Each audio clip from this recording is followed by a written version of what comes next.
ከዜናዎች ጋር ኢየሩሳሌም ሀረገወይና አብራችሁ ቆይታ የማረግ ይሆናል። አብራችሁን ትቆዩን ዘንድ ግብዣችን ነው። ወደ ቀዳሚ መረጃችን አለፍን። የኢትዮጵያን የትግል ስልት ዛሬን ሰርቶ ነገን የተሻለ ማድረግ በመሆኑ በመንገዳችን የሚያጋጥሙን ፈተናዎች ለህልማችን የሚያጸኑና የሚያስተምሩን ይሆናሉ ሲሉ የኢፌዴሪ ጠቅላይ ሚኒስትር ዶክተር አብይ አህመድ ተናገሩ። ጠቅላይ ሚኒስትሩ የቢሾፍቱ ዓለም አቀፍ አውሮፕላን ማረፊያን ግንባታ በይፋ አስጀምረዋል። ሰብስቤ ባዩ በዚህ ጉዳይ ላይ ተጨማሪ መረጃ ይዞበታል። ላለፉት 8 አስርት ዓመታት የኢትዮጵያ ምልክት የአፍሪካውያን ኩራት ሆኖ የዘለቀው የኢትዮጵያ አየር መንገድ በሀገሪቱ ታሪክ ውስጥ ያጋጠሙ የመንግስታት መለወጥ ተፈጥሯዊና ሰው ሰራሽ ችግሮች ሳይበግሩት ጥንካሬውን አስቀጥሎ ዛሬ ላይ ደርሰዋል። አየር መንገዱ በርካታ ውጣ ውረዶችን ተሻግሮና በጥንካሬ ውስጥ ሆኖ ዛሬ ላይ እንዲደርስ ያስቻለው ዋነኛ ምክንያት ታዲያ የገነባው የኮርፖሬት ባህል ነው ይላሉ የኢፌዴሪ ጠቅላይ ሚኒስትር ዶክተር አብይ አህመድ የቢሾፍቱ ዓለም አቀፍ አውሮፕላን ማረፊያ ግንባታን ባስጀመሩበት ወቅት የኢትዮጵያ አየር መንገድ ከአፍሪካ ቀዳሚው አየር መንገድ ብቻ አይደለም፣ በአፍሪካ ሁለተኛ ሆኖ የሚከተለው አየር መንገድ ከኢትዮጵያ አየር መንገድ በግማሽ ያነሰ ነው። በአንደኛውና በሁለተኛው የአፍሪካ አየር መንገድ መካከል የእጥፍ ያህል ልዩነቶች አሉ። ይህ በአውሮፕላን ቁጥር፣ በአመት በሚያጓጉዛቸው ሰዎች፣ በሚያስገባው ገቢ የመሳሰሉት የሚገለጽ ቢሆንም ዛሬ ባስጀመርነው ታላቁ ኤርፖርት ግን በአፍሪካ ብቻ ሳይሆን በዓለም ጥቂት ሀገራት ያሳኩትን እጅግ ዘመናዊ 110 ሚሊዮን ሕዝብ በአመት ሊያጓጉዝ የሚችል ታላቅ ኤርፖርት ለመስራት በቅቷል። ይህ አየር መንገድ የስኬቱ ምስጢር ምንድን ነው? የኢትዮጵያ አየር መንገድ የስኬቱ ምስጢር የኮርፖሬት ባህል መገንባት መቻሉ ነው። ለደህንነት ቅድሚያ መስጠት በፈጠራና በትጋት የሚመራ አመራር ያለው መሆኑ ተደምረው በእምነትና በትጋት የሚሰሩ ሰራተኞች ያሉት መሆኑና ሁሌም ለአዲስ እውቀትና ቴክኖሎጂ ጉጉት ማሳደር ሌሎች የአየር መንገዱ ጥንካሬ መሰረቶች መሆናቸውንም ነው ጠቅላይ ሚኒስትሩ የገለጹት። አየር መንገዱ ያለፉትን 80 ዓመታት በስኬት ያሳለፈ ቢሆንም ቀጣይ 80 ዓመታት ግን እንዳለፉት ስለማይሆኑ ከወዲሁ መዘጋጀት ይገባል ነው ያሉት። በአርቲፊሻል ኢንተለጀንስ የማንዘጋጅ ከሆነ አብዛኛውን የአውሮፕላን ተግባራት የሚፈጽመው ማሽን በሚሆንበት ሰዓት ይህንን ክብራችንን ይዘን መቀጠል አንችልም። ለዚህም የኢትዮጵያ መንግስት በሁለት አንጓ የተከፈለ ነገን መዋጀት የሚያስችል ስራዎች ጀምሯል። አንደኛው ኤርሊ ቻይልድሁድ ኤጁኬሽን የሚባለው ህፃናት ላይ አበክሮ መስራት ነው። በቅርቡ እንደገለጽኩት ማክሲመም በአንድ አመት ጊዜ ውስጥ በዓለም ሁለተኛ የሆነውን የአርቲፊሻል ኢንተለጀንስ ዩኒቨርሲቲ በአዲስ አበባ እናስጀምራለን። የሚገነባው አውሮፕላን ማረፊያ 130 ሚሊዮን ህዝብ ላላት ኢትዮጵያ የሚመጥን በሎጂስቲክሱ ዘርፍ ያለውን ስብራትም የሚጠግን መሆኑንም ነው ጠቅላይ ሚኒስትሩ የገለጹት። ዛሬ በሰማይ ላይ ለሚበሩ መርከቦች 130 ሚሊዮን ህዝብ የሚመጥን ወደብ በዚህ ስፍራ ስራ አስጀምረናል።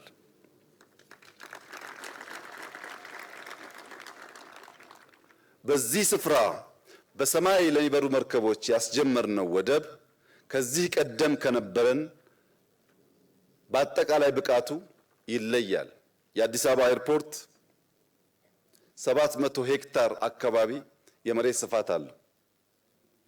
እዚህ ቦታ 3900 ሄክታር ገደማ የአየር መንገዱ ብቻ ለተነሱ ሰዎች የተጠቀምናቸውን ቦታ ሲጨምር 5000 ሄክታር አጠቃላይ የአየር መንገዱን ከባቢ የሚሸፍን ስፋት ያለው ቦታ ነው።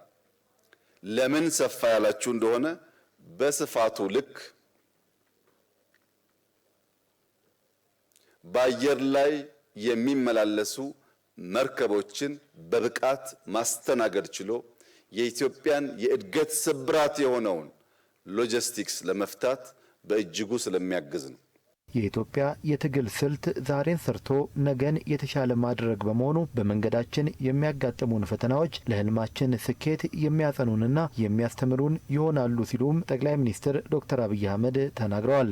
የኛ የትግል ስልት ዛሬ ሰርተን ነገን መዋጀት ነው።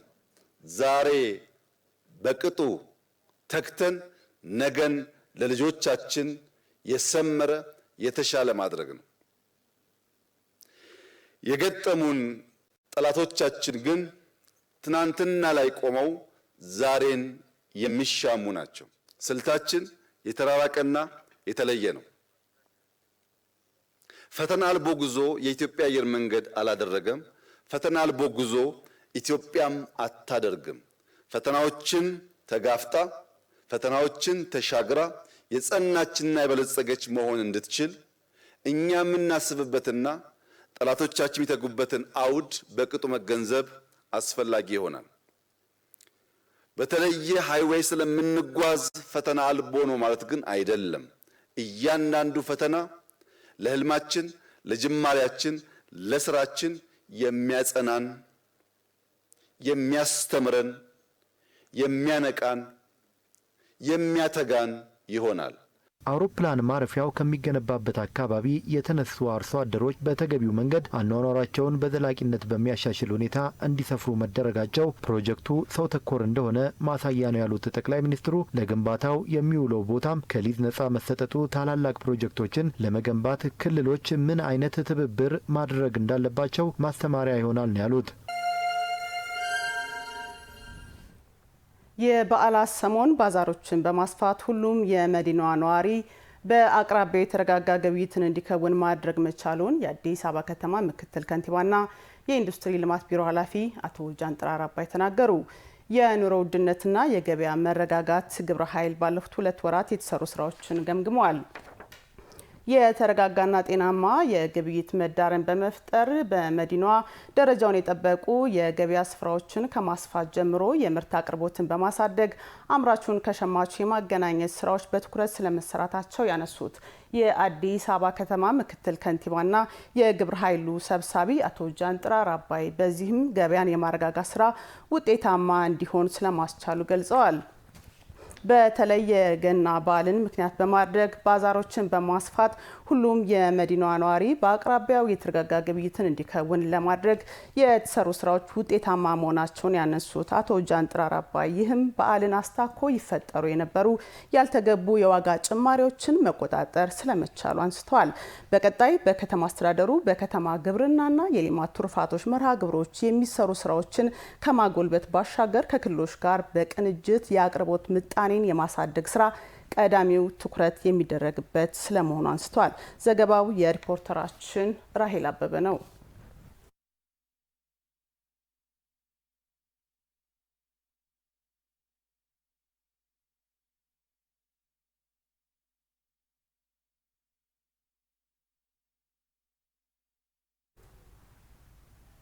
የሰንበት ገበያ ለህብረተሰቡ በአቅራቢያው የግብርናና የኢንዱስትሪ ምርቶችን በተመጣጣኝ ዋጋ በማቅረብ ገበያን እያረጋጉ መቀጠላቸው ይታወቃል። ከበዓል ማግስት የእሁድ ገበያ የምርት አቅርቦት ምን እንደሚመስል ባልደረባችን ቤተልሔም አየነው በግብይት ስፍራዎች ተገኝታለች። ያለውን ሁኔታ በቀጥታ መስመራችን ታስቀኘናለች። ቤተልሔም እንዴት ዋልሽ? በገበያ ስፍራዎች ያለው የምርት አቅርቦት ምን ይመስላል የሚለው መረጃ ድርሽኝ። አመሰግናለሁ። እንደምንለሻል ኢየሩሳሌም፣ እንደምንላችኋል የተከበራችሁ ተመልካቾቻችን። እንግዲህ በከተማችን አዲስ አበባ በተለይም ደግሞ በሳምንቱ መጨረሻ ቀናት የሰንበት ገበያዎች እየተለመዱ መጥተዋል። ይህም ደግሞ የማህበረሰቡን የኑሮውን ጫና ከመቀነስ አንጻር እንዲሁም ደግሞ ምርት አቅራቢዎች የግብይት ሰንሰለቱንም በማቃለል አቅራቢዎችንም ሸማቾችንም ተጠቃሚ የሚያደርጉ ስራዎች እየተሰሩ መሆኑ ይታወቃል። እንግዲህ ዛሬ እኔ የተገኘሁበት ደግሞ አየር ጤና አካባቢ የሚገኝ የእሁድ ገበያ ነው። በዚህ አካባቢ ባደረኩት ምልከታም እንግዲህ እንደሚታወቀው በፊት በቤታችን ያከበርነው የገና በዓል አለ። ምንም እንኳን የገና በዓል ተከብሮ ያለፈው ሳምንት ላይ አሁን ያለንበት ቀን ላይ ብንገኝም በርካታ ምርቶች ፈላጊዎች እንደሚኖሩ ይታወቃል። በዓል መሆኑን ተያይዞ እንደዛም ሆኖ ግን የምርት አቅርቦቱ አሁንም ቢሆን በበቂ ሁኔታ እንደቀረበ ለመመልከት ለመቃኘት ችለናል። እንደ ሽንኩርት፣ ቲማቲም እንዲሁም ካሮት አይነት ምርቶች ከዛም በተጨማሪ ደግሞ ፓስታ፣ መኮረኒና ለዕለት ፍጆታም የሚውሉ አገልግሎቶችን አቅርቦቶችንም ለመቃኘት ችያለሁ ማለት ነው በምልከታዬ። ከዛም ባሻገር እንግዲህ አትክልትና ፍራፍሬዎችን በዚህ የሰንዳይ ማርኬት ለመመልከት ችያለሁ ማለት ነው። እንግዲህ የሚሸምቱ ሰዎችም በአቅራቢያቸው በሚገኙ ቦታዎች መጥተው ሲሸምቱ፣ አገልግሎት ሰጪ ነጋዴዎችም ደግሞ እንዲሁ ምርታቸውን ሲያቀርቡ የተመለከትንበት ሁኔታ አለ። ከዛም ጋር እንግዲህ ተያይዘው ደግሞ ዋጋዎቹ የሰንዳይ ማርኬት እንደሚታወቀው ከሌሎች ሱቆችም በተሻለ መልኩ ዋጋቸው ተመጣጣኝ መሆኑ ይገለጻል። ሽንኩርት 25 ብር፣ ድንች 30 ብር ሰዎች እየተገበያዩ ለመቃኘት ለመመልከት የቻልኩበት ሁኔታም አለ። እንግዲህ እንደሚታወቀው ማህበረሰቡ በአቅራቢያው መጥቶ ደግሞ ይህንን ማግኘት እንዲችል የራሱን የሆነ አስተዋጽኦ የሚገኝበት የአየር ጤና አካባቢ በተለይም ደግሞ መኖሪያ ቤቶች አቅራቢያ የሚገኝ ቦታ ነው። መሀል ላይም ያለ ነው። ሰዎች መጥተው ሊሸምቱበት የሚችሉ ከዛም ባሻገር ደግሞ ረስባቸው ቦታ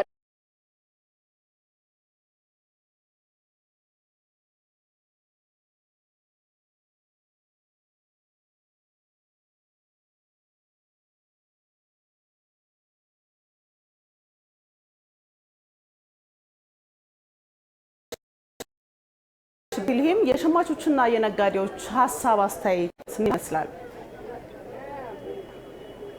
መልካም እንግዲህ እኔም እዚህ አካባቢ እንግዲህ እየተዘዋወርኩኝ ሸማቾችንም ነጋዴዎችንም ሳነጋግር ነበረ። እንግዲህ ከሸማቾች ሀሳብ ብንነሳ በተለይ ደግሞ እንደነዚህ አይነት ገበያዎች ሰንዳይ ማርኬት ቀደም ሲል የገለጽኳቸው አይነት ትሩፋቶች እንዳሉ ገልጸዋል። ከነዛ መካከል እንግዲህ በአቅራቢያቸው እንዲሁም ደግሞ ፍሬሽ የሆኑ ምርቶችን ማግኘት እንዲችሉ በሳምንት አንድ ቀን ሸምተው የሚያስፈልጋቸውን ነገር በሙሉ በአቅራቢያቸው ማግኘት እንዲችሉ እንዳገዛቸው ገልጸውልናል። ይህ ነገርም ተጠናክሮ እንዲቀጥል ባለፈው እንግዲህ ሮብ በክርስትና እምነት ተከታዮች ዘንድ በስፋት በድምቀት የሚከበረው የገና በዓል ነበረ።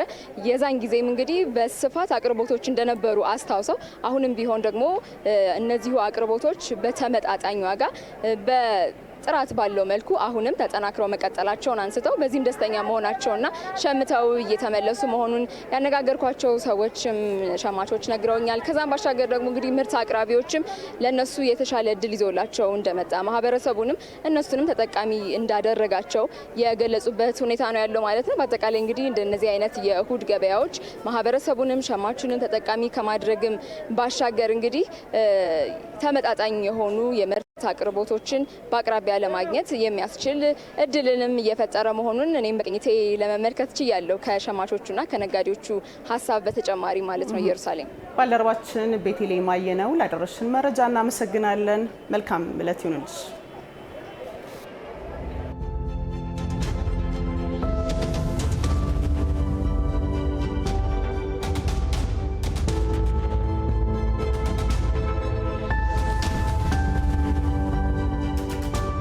የወንዝ ዳርቻ ልማት እንግዲህ በኢትዮጵያ አዲስ አይነት ልማት ነው። በድፍረት የጀመርነው ነው። በድፍረት ጀምረን በብቃት በልቀት ሰርተናል ብለን እናምናለን። ስራዎቹ ይሄንን ይመሰክራሉ።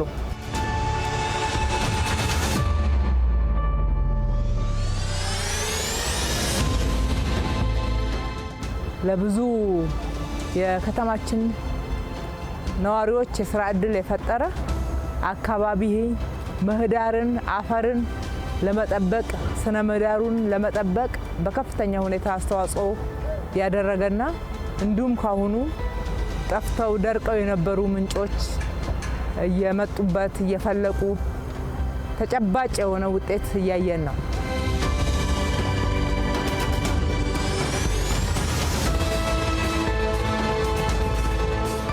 ከፍ ያለ ስራ ሀገርን በከፍተኛ ሁኔታ ለመጪው ትውልድ ለማሸጋገር የሚችል ዘላቂ ልማት የተሰራበት ነው።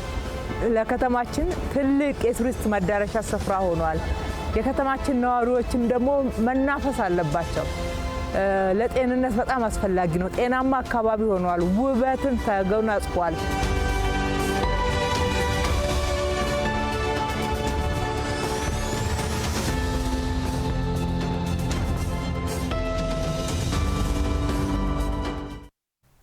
ከመልእክቱ ተመልሰናል። አብራችሁን ስላላችሁ እናመሰግናለን። መረጃዎቻችንም እንደቀጠሉ ናቸው።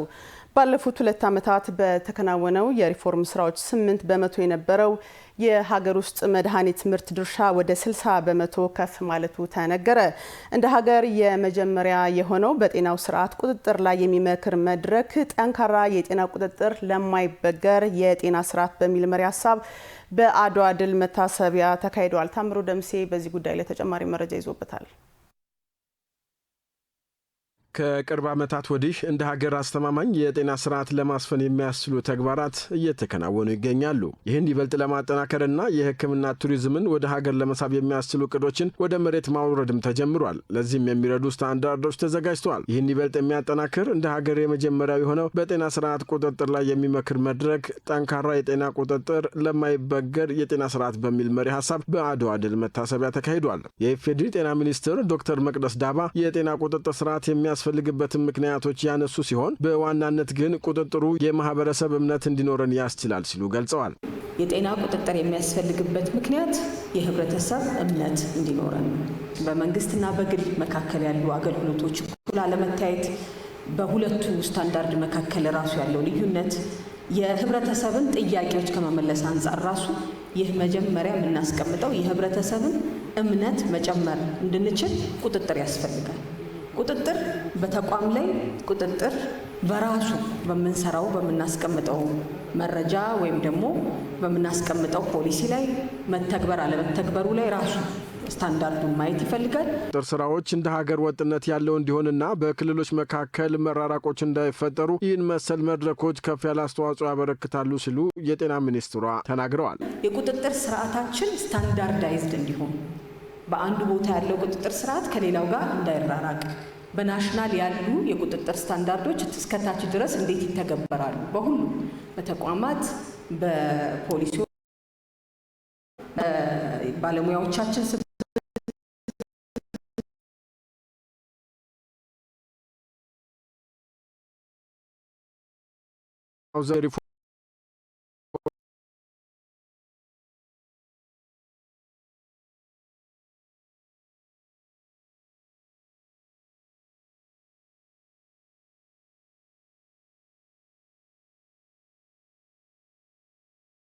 መሰረት ያደረገ እንዲሆን ማድረግ መቻሉን የገለጹት ደግሞ የጤና ሚኒስትር ዴኤታ ወይዘሮ አበበ ናቸው። ኢትዮጵያ ለባለፉት ዓመታት ብዙ ጊዜ መድኃኒትና የሕክምና ግብዓቶችን ከውጭ ሀገር ኢምፖርት ነው የምናደርገው። የዛሬ 3 ዓመት ወደ ኋላ ብናይ ኢትዮጵያ ከምትገዛው መድኃኒት 8% ያህል ነበር አገር ውስጥ የምናመርተው። በዚህ 2 ዓመት በሰራናቸው የፖሊሲ ለውጦች በሰራናቸው አሁን ቅድም ባነሳሁት የቁጥጥር ምህዳሩን ማጠናከር፣ የውድድር ስርዓቱን ማጠናከር፣ የማክሮ ኢኮኖሚ ለውጡን ተጨምሮ በሀገር ውስጥ የምርት ድርሻ ዛሬ ላይ 60% በ2 ዓመት ውስጥ ወደ 60% እንዲያድግ ማድረግ መቻላችን ፖሊሲዎቻችን ወደ ተግባር መቀየር ወደ ውጤት መቀየር የቻልንበትም ዓመት ነበረ። ባለፉት ጥቂት ዓመታት የቁጥጥር ስራው እያደገ መምጣቱን የነገሩን ደግሞ የውይይቱ ተሳታፊዎች ናቸው። በዚች 3 ዓመት 4 ዓመት ውስጥ እንደ ሬጉላቶሪ የተሻለ የቁጥጥር እንትን ተዘርግቶ የተለያዩ እንቅስቃሴዎችን እያደረግን የተለያዩ ኢንስፔክሽኖችን እንደገና ደግሞ ራሳቸውን ደግሞ ተቋማት ራሳቸውን እንዲያበቁ ሰልፍ ሬጉሌሽን የሚል ሲስተም ከጤና ጥበቃ ጋር በመሆን ያላቸውን ጋፕ ራሳቸውን እየገመገሙ እንዲሄዱ እንደዚህ አይነት ሲስተሞች ተዘርግተው ያው የተሻለ እንትን ለመስራት እየተንቀሳቀስን ያለን ነው። የግልም ሆነ የመንግስት ጤና ተቋማት ስታንዳርዳቸውን ጠብቀው አግባብ ያለው አገልግሎት እንዲሰጡ ያልተቋረጠ ክትትልና ድጋፍ በማድረግ ችግር የተገኘባቸውን ወጣ ያለ ችግር ሲኖር እነሱን የእርምት እርምጃ እየወሰዱ ለማህበረሰቡ አገልግሎት እንዲሰጡ የማድረግ ብቁ የማድረግ ስራ ይሰራል። በሀገራዊ የጤና ቁጥጥር የምክክር መድረኩ ላይ የኢፌዴሪ ምክር ቤት አባላት፣ የክልልና የከተማ መስተዳደር አፈ ጉባኤዎች፣ ሚኒስቴሮች፣ ሚኒስትር ዴኤታዎች፣ የዩኒቨርሲቲ መምህራንና የሙያ ማህበራት አመራሮችን ጨምሮ የሀገር ውስጥ መድኃኒት አምራቾች ተገኝተውበታል። እንቀጥላለን። አዲስ አበባ ዩኒቨርሲቲ በሀገሪቱ የሚወጡ ህጎችና መመሪያዎች በጥናትና ምርምር የተደገፉ እንዲሆኑ በማድረግ ከፍተኛ አስተዋጽኦ እያደረገ ነው ሲል የፍትህ ሚኒስቴር አስታወቀ። የዩኒቨርሲቲው የህግ ትምህርት ቤትና የውጭ ጉዳይ ሚኒስትር ዶክተር ጌዲዮን ጢሞቴዎስ በተገኙበት 62ኛው ዓመት የምስረታ ክብረ በዓል ለሁለተኛ ጊዜ ተከብሯል። ለሄለን ጀንበሬ ዘገባ ይታያል አጥናፉ እንደሚከተል ያቀርበዋል።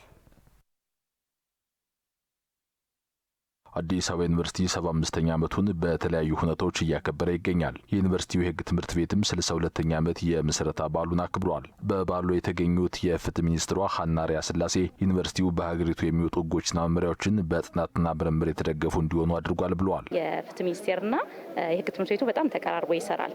ለምሳሌ ባለፉት ዓመታት የተደረጉ በጣም ሰፋፊ የሚባሉ የሕግ ማሻሻያዎች ላይ ሁሉም በሚባል ደረጃ የሕግ ትምህርት ቤቱ ባለሙያዎች፣ ፕሮፌሰሮች የተሳተፉበት ነው። ስለዚህ ደግሞ የህጎቹንም ጥራት ለማረጋገጥ በአካዳሚያውና በስራ መካከል ደግሞ የተሻለ ቅንጅት እንዲኖር ትልቅ አስተዋጽኦ አድርጓል።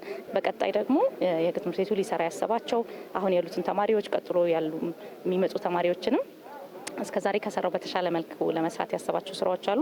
እሱን ለመደገፍ ደግሞ እንደ ቀድሞ የህግ ምሩቃን ከህግ ትምህርት ቤት ጋር እንደሚሰሩ ተቋማት የተሻለ አጋርነትን ለማሳየት ነው የተገኘ ነው። የአዲስ አበባ ዩኒቨርሲቲ ፕሬዝዳንት ዶክተር ሳሙኤል ክፍሌ በበኩላቸው የህግ ትምህርት ቤቱ በሀገሪቱ የፍትህ ስርዓት በመገንባት ውስጥ ብቁ ሙያተኞችን እያፈራ እንደሚገኝ ገልጸዋል። እንደ ሀገር ለመጣንበት ጉዞ በፍትህ ስርዓቱ ለገነባነውም ተቋማት ለገነባነውም ስርዓት እያደገ ጥራቱ እየተሻሻለ ለመጣውም የፍርድ ቤቶችም ይሁን የጠበቆችም የአቃቢያን ህግ ማፈጻጸም ትምህርት ቤቱ በቀጥታዊ በተዘዋዋሪ አስተዋጽኦ አድርጓል።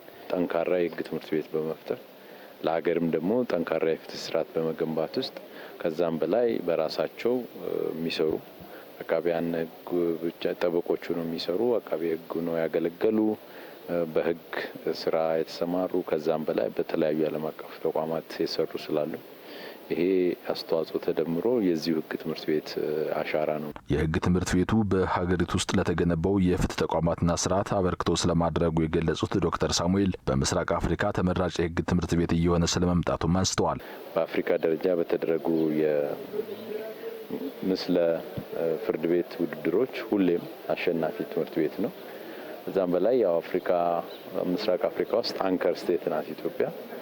በትምህርትም ደግሞ ከቀዳሚዎቹ መካከል ናትና ጠንካራ ትምህርት ቤት ከኬንያ ካሉ ዩኒቨርሲቲዎች ጋር ካልሆነ ሌላም ውድድር ስለሌለብን ከነሱም ቢሆን ከቀዳሚዎቹ መካከል ነው የሚሆነው። የህግ ትምህርት ቤቱ ዲን ፕሮፌሰር ሙራድ አብዶ በትምህርት ቤቱ የቀድሞ ተማሪዎች ኮንቬንሽንና የአዲስ አበባ ዩኒቨርሲቲ 75ኛ ዓመት የምስረታ በዓልን ምክንያት በማድረግ የህግ ትምህርት ቤቱ 62ኛ ዓመቱን እያከበረ እንደሚገኝ አንስተዋል። የትምህርት ቤቱን የህግ ትምህርት ጥራት እና የህግ ምርምር ጥራት እንደዚሁ ደግሞ የማህበረሰብ አገልግሎት ተደራሽነት ለማስፋት እና ለማሳደግ ነው ማለት ነው። በ6 ቦታዎች 3 በለገጣፉ አካባቢ አዲስ አበባ ደግሞ 3 የነጻ የህግ ድጋፍ የሚሰጡ ማዕከላት አሉ። ያ ማለት እንግዲህ ዜጎች መብት ኖሯቸው ነገር ግን መብታቸው ደግሞ ተጥሶ መብታቸውን ለማስከበር አቅም ያጡ ድምጽ ያጡ ዜጎች ድምጽ ለመሆን አቅም ለመሆን የሚያገለግሉ ናቸውና ዛሬ የሚሰበሰበው ሀብት ለዚህ ዓላማ ይውላል። ሁለተኛ ደግሞ አቅም ደግሞ ኖሯቸው ችሎታ ኖሯቸው የህግ ትምህርት ቤት ከፍለው መማር የማይችሉ ተማሪዎች ለነሱ ደግሞ ስኮላርሺፕ የሚሆን ለዛ የሚውል ገንዘብ ነው የምናሰባስበው። በተጨማሪ ለመማር ማስተማር የሚውሉ ማቴሪያሎች ደቨሎፕ ለማድረግ ወይም ደግሞ ለማበልጸግ የሚያግዙ ሪሶርሶች ናቸው እያሰባሰብን ያለ ነው ማለት ነው። በ1956 የተመሰረተው የህግ ትምህርት ቤቱ በ57 ዙር ተማሪዎችን ያስመረቀ ሲሆን አሁን ላይ 1500 የሚደርሱ ተማሪዎችን በመጀመሪያ በሁለተኛና በሶስተኛ ዲግሪ እያስተማረ እንደሚገኝም ተጠቁሟል። አራዳ ሌግዠሪ ሞል ከዓለም አቀፍ ግዙፍ የቤት እቃዎች አምራች አሽሊ ፈርኒቸር ጋር በይዘቱም ሆነ በአይነቱ የተለየ ሾውሩም ለመክፈት የሚያስችለውን የትብብር ስምምነት ተፈራርሟል። አሽሊ ፈርኒቸር በዓለም አቀፍ ዙሪያ ከ1000 በላይ ቅርንጫፎች ያሉትና ከ35,000 በላይ ሰራተኞችን የሚያስተዳድር በዓለም አቀፍ ደረጃ ታዋቂ ፈርኒቸር አምራች ድርጅት ነው። ከተቋሙ ትልቅነት አንጻር ስምምነቱ በዓለም አቀፍ ደረጃ ልዩና ለዓለም አቀፍ ብራንዶች ምርትና አገልግሎት ለመስጠት ምቹ እድልን የሚፈጥር ሲሆን ደረጃውን የጠበቀ ሀገር አቀፍና ዓለም አቀፍ አገልግሎትን በጋራ ለመስጠት እንደሚያስችል በስምምነቱ ላይ ተገልጿል። ዓለም አቀፍ ብራንዶች ወደ ኢትዮጵያ ገበያ እንዲገቡ ምቹ እድል ከመፍጠሩም በላይ ለሀገሪቱ የኢኮኖሚ እድገት ትልቅ ፋይዳ አለው። በኢትዮጵያ የመጀመሪያና ዓለም አቀፍ ደረጃውን የጠበቀ አራዳ ሞል በፒያሳ አድዋ ሙዚየም ፊት ለፊት በመገንባት ላይ ይገኛል። ሞሉ በ16500 ካሬ ሜትር ላይ ቦታ ያረፈ ሲሆን አጠቃላይ የፎቁ ስፋት 115000 ካሬ ሜትር ነው። በግንባታው ሂደት እስካሁን ከ1200 ዜጎች ቋሚና ጊዜያዊ የስራ ዕድል መፈጠር ተችሏል። የህንፃው 48 በመቶ ለውጭ ሀገር ካምፓኒዎች የሚውል ሲሆን ቀሪው ጥራት ላላቸው የሀገር ውስጥ ድርጅቶች በክራይ ይተላለፋል። ሞሉ ዘመናዊና ሁሉን አቀፍ አገልግሎቶችን በውስጡ የያዘ ሲሆን ከነዚህም መካከል ዓለም አቀፍ ሱፐርማርኬቶች፣ የፋሽን ብራንዶች፣ የልጆች መጫወቻ፣ ሲኒማ፣ ጂምናዚየም፣ ባንኮች፣ የውጭ ምንዛሬ ማዕከላት እና የቴሌኮም አገልግሎቶች፣ የአይንና የጥርስ ሕክምና ክሊኒኮች፣ ምግብ ቤቶች፣ ካፌዎችና የዲዩቲ ፍሪ መሸጫዎች ይገኙበታል ሲል የዘገበልን ባልደረባችን አንዋር አህመድ ነው።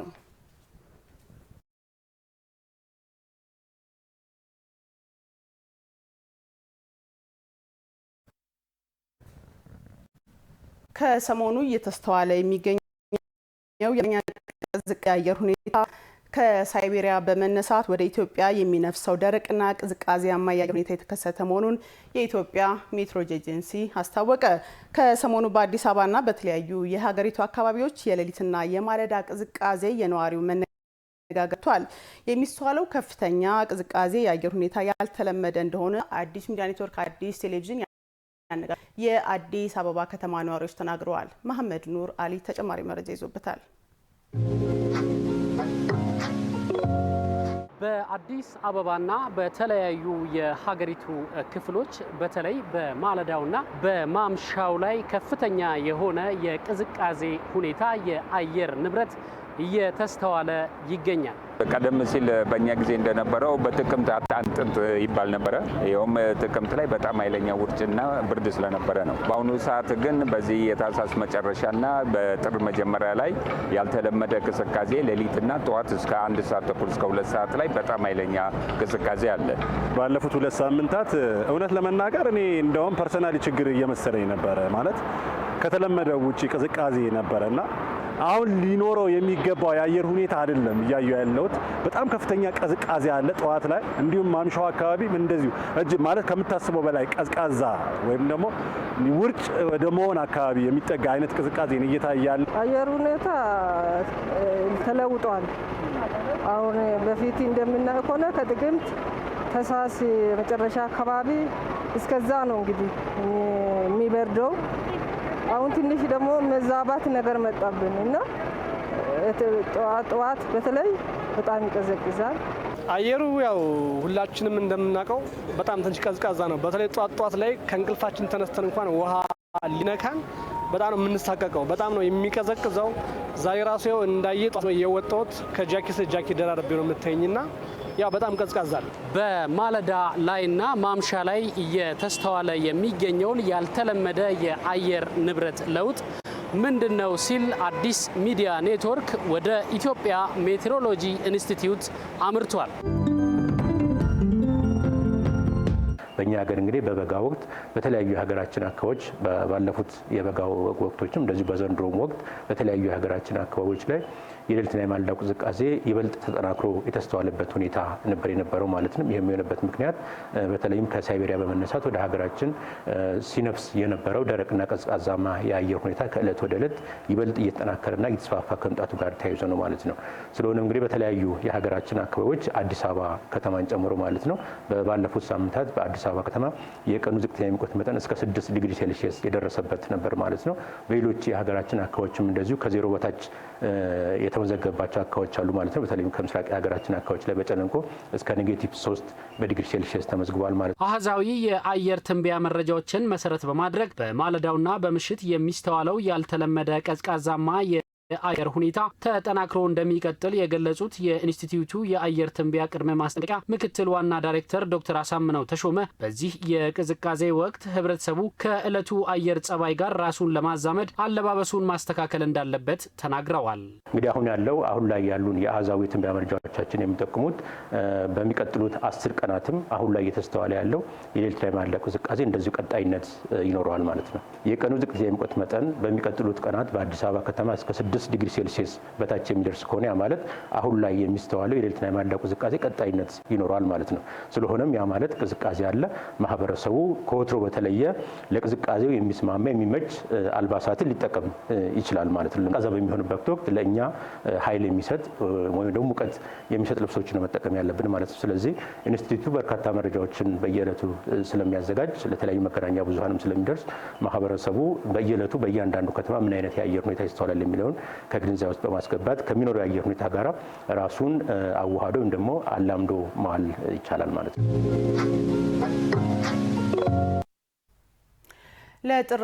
ለጥር 3 ቀን 2018 ዓ.ም ያልናቸው የእኩለ ቀን መረጃዎቻችን እነዚህን ይመስሉ ነበር። የእኩለ ቀን መረጃዎችን እየመራው እኔ ኢየሩሳሌም ሀረገወይና አብሬያችሁ ቆየው። ቀሪ የአዲስ ሚዲያ ኔትወርክ አዲስ ቴሌቪዥን መረጃዎችና ፕሮግራሞች ለእናንተ ለተወደዳችሁ መድረሳቸውን ይቀጥላሉ። በእኛ በኩል ተሰናበትን። መልካም ቀን ይሁንላችሁ።